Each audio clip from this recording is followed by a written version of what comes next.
సద్గురుభ్యో నమః. శ్రీ దక్షిణామూర్తి సద్గురు పరబ్రహ్మణే నమః. శ్రీమద్గురు శ్రద్ధానందరహిత గోవిందార్య సద్గురు మహారాజుల వారి పాదపద్మములకు నా యొక్క ద్వాదశి శిరస్సాష్టాంగ నమస్సుమాంజలు. స్తోత్రీయ బ్రహ్మనిష్ట పరులారా, ఇంతవరకు మనకు గురువాక్యము అచల లక్షణములో ఉండబడినటువంటి అచలము యొక్క లక్షణాలను గురుదేవుడు మనకు తెలియపరుస్తూ వస్తూ ఉన్నాడు. అదేవిధంగా ఈ ప్రపంచమంతా కూడా దేని సామర్థ్యం అది చూపిస్తూ వస్తూ ఉన్నది. అష్టవిధ ప్రకృతి అంతా దేని సామర్థ్యం అది చూపిస్తూ వస్తూ ఉంది. దేనికి ఉండవలసినటువంటి వింతలు దానికి ఉన్నాయి. మరి ఆ పరమార్థం ఎలా ఉంది అంటే, ఇంతింతని ఎనరానిది, ఇంతింతని ఎనరానిది, వింతలు శాయనిది, ఎన్ని విధములగని నన్ చింతలెరుంగనిది బయలు, ఎంతని వినిపింతునే నీకేమీరా పృదుకా, తెలుపుట మినుట మిక పెద్ద కథక, సంతాతమొక రీతి సకల దేశమూలాయం దంతాట నిండున్నదదుగో పరిపూర్ణమో ఏమీరా పృదుకా, తెలుపుట మినుట మిక పెద్ద కథక. ఎలా ఉన్నదా పరమార్థం అంటే, ఇంతింతని ఎనరానిది. ఒక అరణ్యములో ఒక చిన్న అడవిలో పచ్చిక గడ్డి, ఆ పచ్చిక గడ్డిలో ఒక చిన్న గుంట, ఆ గుంటలో ఒక తల్లికప్ప ఒక పిల్లకప్ప రెండు ఉండేవి. ఈ తల్లికప్ప పిల్లకప్ప ఆ గుంతలో నీళ్ళల్లో జీవనం గడుపుతూ ఉన్నప్పుడు తల్లికప్ప ఎక్కడో మేతకు అలా బయటికి వెళ్ళిపోయింది.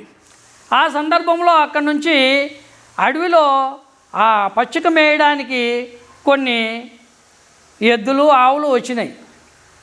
ఆ గుంట సమీపానికి వచ్చినటువంటి ఒక ఎద్దును ఈ పిల్లకప్ప చూసింది. చూసి భయపడి ఆ గుంటలో నీళ్ళలో దాచిపెట్టుకుంది. సరే, ఇంతసేపు అయిన తరువాత అవన్నీ వెళ్ళిపోయాక తల్లికప్ప వచ్చింది. ఎక్కడికి పోయినావమ్మా, ఎక్కడికి పోయినావు అని వెతికితే లోపల నీళ్ళల్లో భయపడుతూ దాక్కొని ఉంది. ఏమే ఇంత నీళ్ళల్లో భయపడుకొని దాక్కొని ఉన్నావు, ఎవరేమన్నారు అని అంటే, అమ్మా ఏదో ఒక పెద్దది వచ్చిందమ్మా, ఎంతలా ఉందంటే క్షణాలా ఉందమ్మా అంట. ఎలా ఉంది అంటే, 4 కాళ్ళు ఉన్నాయి కానీ తెల్లగా ఉంది, క్షణా పెద్దగా ఉందమ్మా అన్నాడు. అప్పుడు తల్లికప్ప 2 కాళ్ళు ఇలా పెట్టి చేతులు ఇలా తీసి, ఇంత పెద్దగా ఉందా అమ్మా అని అడిగింది. ఇంకా పెద్దగా ఉందమ్మా అన్నది. ఇంకా ఊపిరి బిగబట్టి ఇంతలా ఉందమ్మా అనింది. ఇంకా లా ఉందమ్మా అనింది.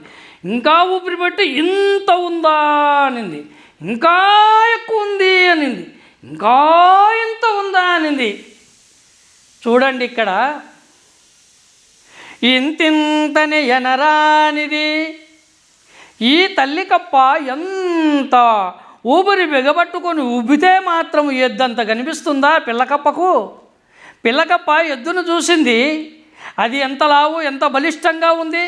దానంత తల్లి ఎంత ప్రయత్నం చేస్తే మాత్రం ఈ తల్లికప్ప ఆ ఎద్దంత కనిపిస్తుందా?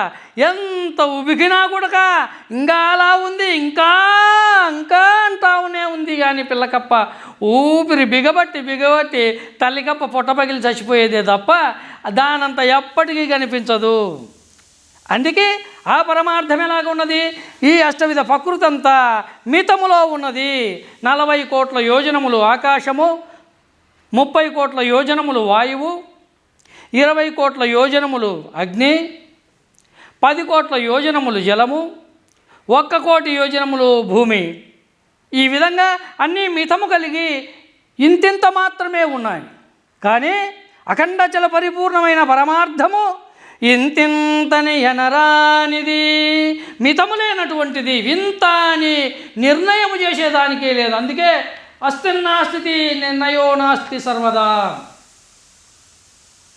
నిర్ణయము లేనటువంటిది పరమార్థము, ఇంత అని పరిమితి లేనటువంటిది.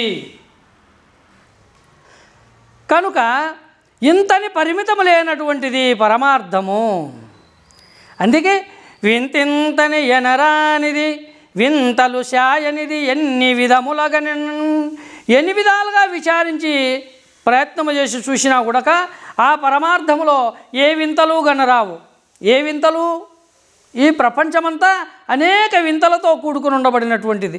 చూడండి, నక్షత్రాలు కొన్ని కోట్ల యోజనాల దూరంలో ఉన్నా కూడా మన కన్ను, మన నేత్రములో ఉండబడినటువంటి ప్రకాశము పరంజ్యోతి అక్కడికి పోయి ఆ నక్షత్ర ప్రకాశాన్ని తీసుకొని వచ్చి మళ్ళీ మన యొక్క జ్ఞాతకు అందిస్తూ ఉన్నది. అది వెలుగుతూ ఉంది, ప్రకాశిస్తూ ఉంది అని చెప్పేసి. నక్షత్రము ప్రకాశిస్తూ ఉంది, దాని సామర్థ్యము, దాని కళలు చూపిస్తూ ఉంది. చంద్రుడు కిరణాలను ప్రకాశింపజేస్తూ తన సామర్థ్యమును చూపిస్తూ ఉన్నాడు.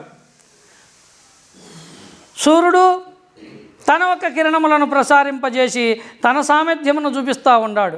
ఇక ఆకాశము భయంకరమైన శబ్దములు చేస్తూ పిడుగులను కురిపిస్తూ వర్షమును కురిపిస్తూ అనేక విధములుగా ఈ సృష్టినంతటిని భయకంపితము చేస్తూ శబ్ద ఒక గుణము ద్వారా ప్రజ్వరిల్లుతూ ఉన్నది.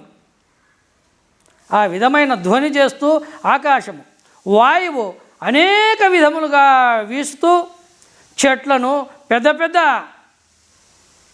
భవంతులను కూడా కూల్చేటువంటి ప్రళయ భీకరమైనటువంటి ప్రచండమైనటువంటి వాయువు వీస్తుంది. దాని సత్తా, దాని ఒక సామర్థ్యము చూపిస్తూ ఉంది.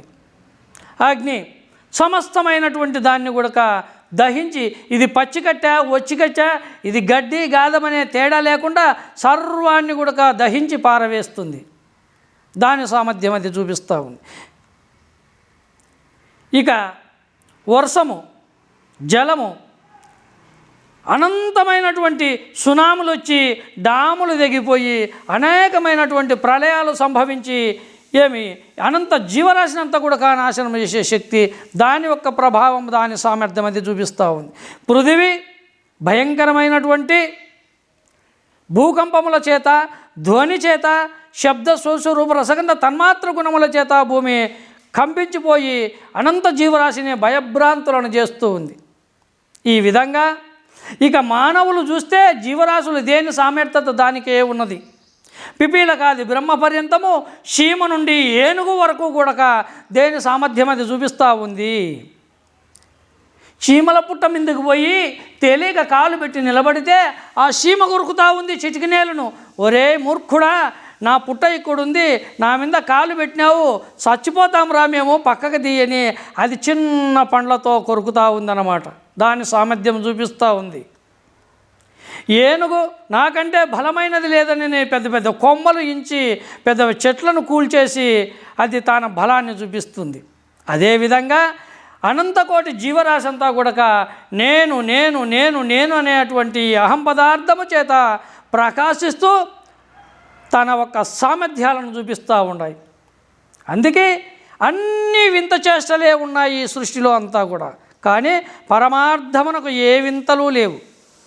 అందుకే ఇంతింతని ఎనరానిది వింతలు శాయనిది ఎన్ని విధములగనినన్ చింతలెరుంగనిది బయలు.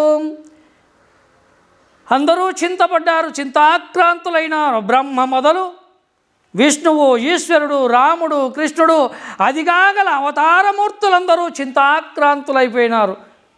సాగితే సాగింది, సాగకపోతే దిగులు, చింతన. రాక్షసుల చేత పోరాడారు, మహామహా యుద్ధాలు చేశారు. కోరినది కోరిక నెరవేర్చకపోతే చింతాక్రాంతులైపోయినటువంటి సందర్భాలు ఎన్నో ఉన్నాయి మహాత్ముల చరిత్రలలో, పురాణములలో మనము గుర్తించితే. కాబట్టి ఆ పరమార్థము అలాంటిది కాదు. చింతలెరుంగనిది బయలు ఎంతని వినిపింతునే నీకేమీరా పృదుక, తెలుపుట మినుట మిక పెద్ద కథక. సంతతమొక రీతి సకల దేశముల ఎందంతట నిండున్నది, అదుగో పరిపూర్ణమో ఏమీరా పృదుక.